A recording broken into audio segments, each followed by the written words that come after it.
welcome to Swedish Guy Flies.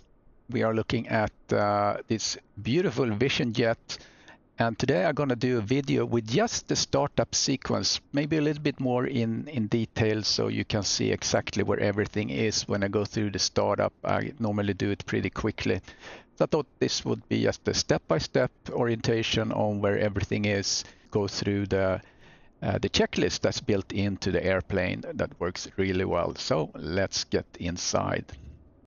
One thing that you should think about is that if you have FS Realistic running, you should turn that off because this airplane already have a sound profile that it kind of comes with it. So you don't need that. We just get some overlapping sound and cabin noise and things like that. That doesn't make sense. All right, we are in the cockpit.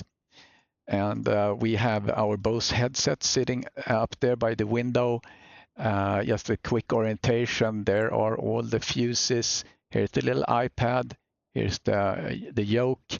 We're going to remove that because we have a couple of things behind. And then we have all these displays. We have the PFD. We have the MFD. And then we have this panel with the various buttons. We have the ECP and the TSCs here. We have the throttle and we have the pitch trim, the fuel control, flaps, and so on and so forth. And that's the cabin. And up here, you see we have these little flags here. And this is the system which is used if you need to do emergency landing. There are two ways you can parachute down. You can use that up to a certain height. It's not modeled in there, Microsoft Flight Sim, of course. And also there's an auto landing feature that you can enable on higher altitudes, and then the airplane will actually land on its own. Let's get started here. We're gonna open the iPad, and you click that down here. That thing is sailing up there.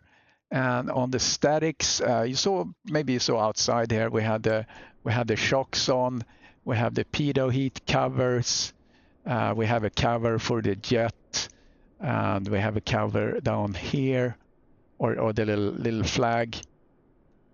So we're gonna remove all that. We remove the shocks now.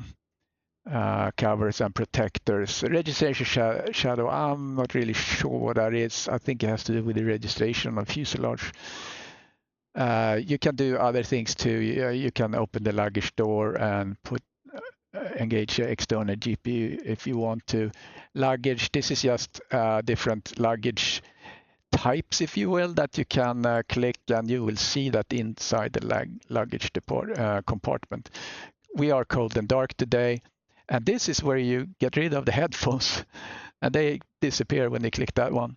So the first thing we're going to do, so we're going to start the batteries. Interesting enough to have battery 2, and then you have battery 1. So we start the alternators. Everything is spinning up. And the way I like to have it is the PFD here, the MFD here, and I have this as the nav. And I want this to be the full size. So you see this navigation map, traffic map. So as I move this outer knob, you see there's purple there. That means I'm currently controlling that one. And it says traffic settings down here. And then you move over to the map settings, and you see I have the purple header here. That means I'm controlling that. So that means I can go full. And there you go. And I have the active flight plan here.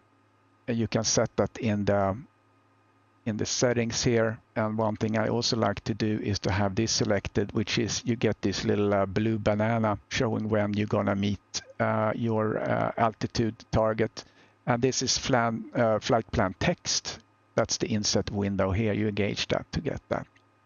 Okay, now we have this set up the way we want to. You click here, click spot there for the checklist, and we get the checklist up here. So pre-flight inspection, door is latched. Let me show you. There you go.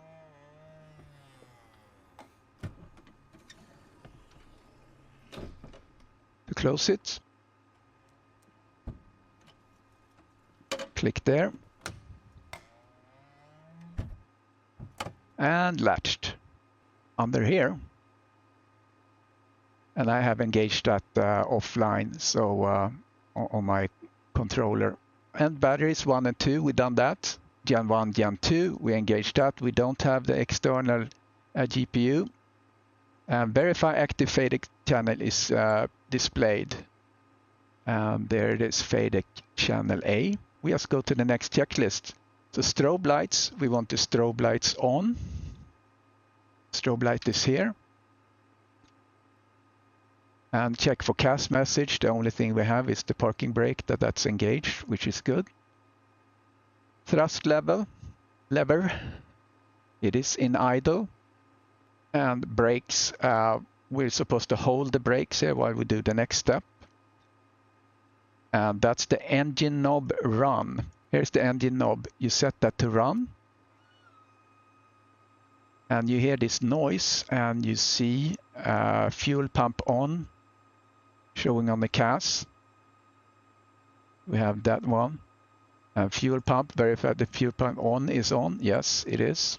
We don't get any of these messages. And then we start the engine simply by clicking here.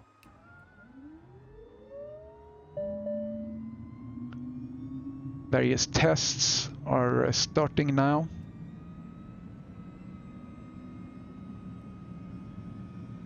And now we monitor. So at 25% of N2, we need to verify that we had positive N1, which we did have. So everything looks good now. So you have various messages down here in the CAS, but we're going to engage those messages. So check all normal on the engine information system.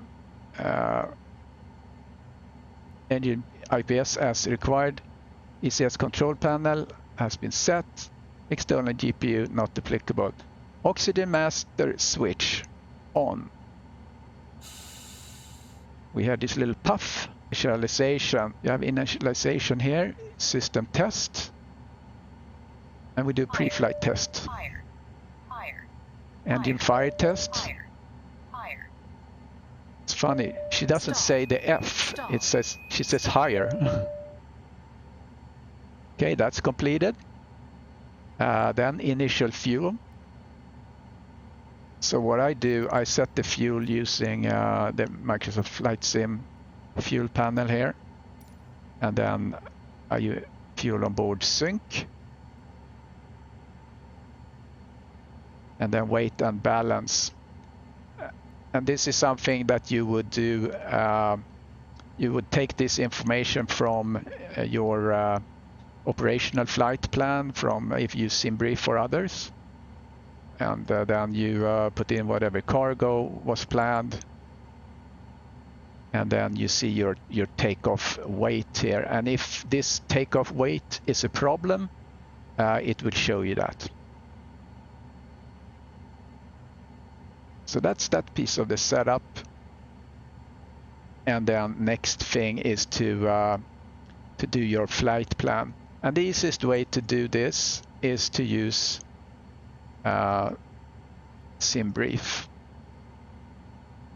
So here you would set your SimBrief account, and you would get a list up on the screen here with the flight plans that are current, and you can load it in. Super simple. And CAPS pin. This is the pin that sits up here, or it's actually a flag, but that's removed when we use the iPad.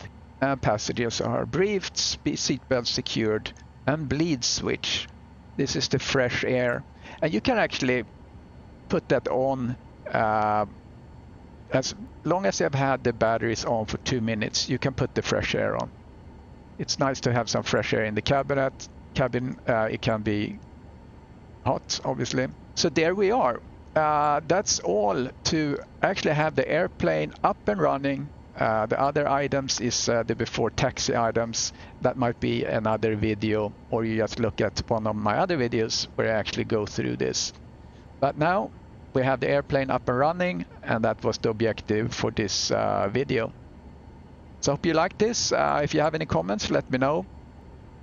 And I hope to see you next flight. Bye-bye.